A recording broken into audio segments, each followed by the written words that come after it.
दोस्तों, आज भी हम ऐसे समाज में जी रहे हैं जो आज भी पुरुष प्रधान है। आज भी जब लड़की का जन्म होता है तो अधिकतर घरों में मायूसी छा जाती है। और मित्रों, यहाँ और कुछ नहीं बल्कि हम मनुष्यों की अज्ञानता है। लड़की को बोझ समझते हैं, परंतु आपको जानकर हैरानी होगी कि लड़की का जन्म हर किसी के घर में नहीं होता, बल्कि उसी के घर होता है जो भाग्यशाली होते हैं और अपने पुण्य कर्म अर्जित किए होते हैं। और आज हम आपको यही बताने जा रहे हैं कि भगवान कैसे घरों को लड़की का जन्म देने के लिए चुनते हैं, और वह कौन सी उन्हें कम है जिसकी वजह से कोई भी इंसान बेटी का माँ या बाप बनता है। नमस्कार दोस्तों, साधा दृष्टि ज्ञान चैनल पर आप सभी का स्वागत है। अगर आप भी भगवान श्री कृष्ण के भक्त हैं तो कमेंट में जय श्री कृष्णा जरूर लिखें। तो चलिए शुरू करते हैं आज की प्रस्तुति।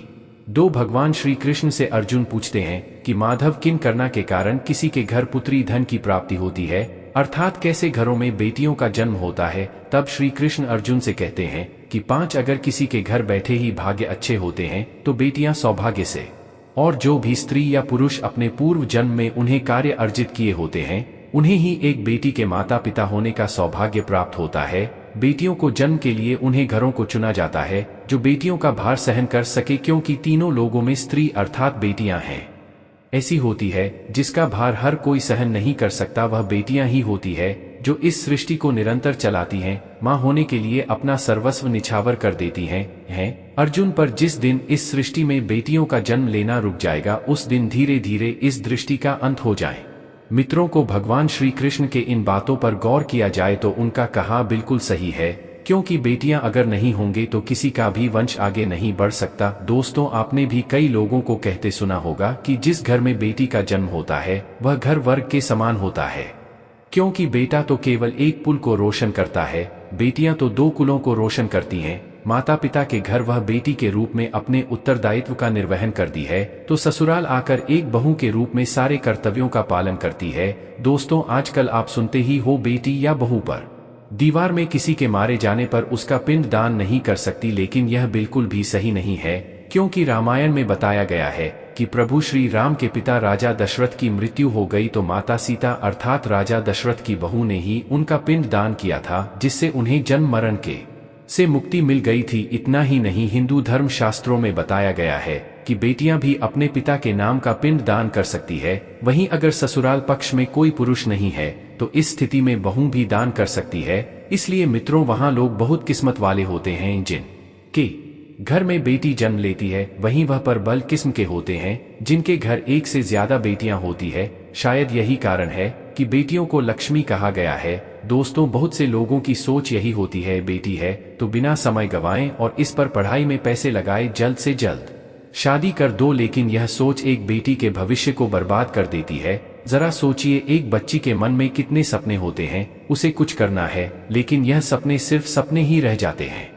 इसलिए अपनी बेटियों को सपने पूरे करने देना चाहिए, उन्हें जीवन में हर बहुत खुशी दे जो उन्हें मिलनी चाहिए। एक बेटे से ज्यादा एक बेटी हमेशा अपने माता पिता के लिए सोचती हैं। माता पिता को प्यार और अपनापन बेटी ही दिखा सकती है। बेटी के जन्म को एक की तरह मनाया चाहिए। माता पिता को बेटी को हमेशा एहसास दिलाना चाहिए कितनी खास यह बेटी है। मित्रों, बेटी कभी भी बात पर बोझ नहीं होती, वह सिर्फ अपने और अपने परिवार की किस्मत बनाने के लिए जन्म लेती हैं। एक कथा के अनुसार 2 मित्र लंबे समय के बाद एक दूसरे से मिले। एक दोस्त ने दूसरे से उसका हाल पूछा तो जवाब में उसने कहा कि मेरे हाल तो एकदम बढ़िया है, और हो भी क्यों ना, मेरे 2 बेटे जो है।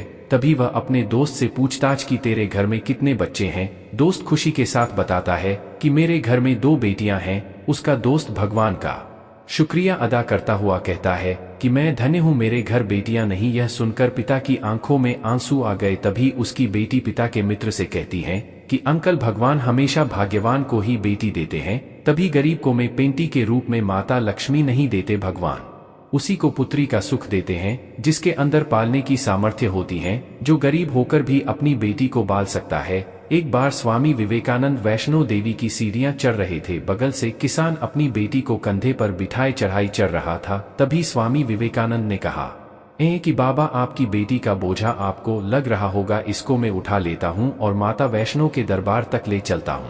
सबके सामने स्वामी विवेकानंद से कहा कि बेटी कभी भी बाप के कंधे पर बोझ नहीं होती। बेटियां अगर बाप के कंधे पर हो तो वह हर बोझ को हल्का कर देती है। मित्रों, बेटियां कभी भी धन की भूखी नहीं होती, जो सिर्फ मान और सम्मान की भूखी होती है। अपने वाली बात है कि कौन सी कम के बाद आप किसी के घर लड़की के रूप में जन्म लेते हैं और उनके घर के लिए लक्ष्मी का रूप साबित होते हैं। गरुड़ पुराण में बताया गया है कि जब आत्मा को नया जन्म मिलता है तब आत्मा को शरीर के अनुसार व्यवहार में चलकर अपने कर्म करने होते हैं।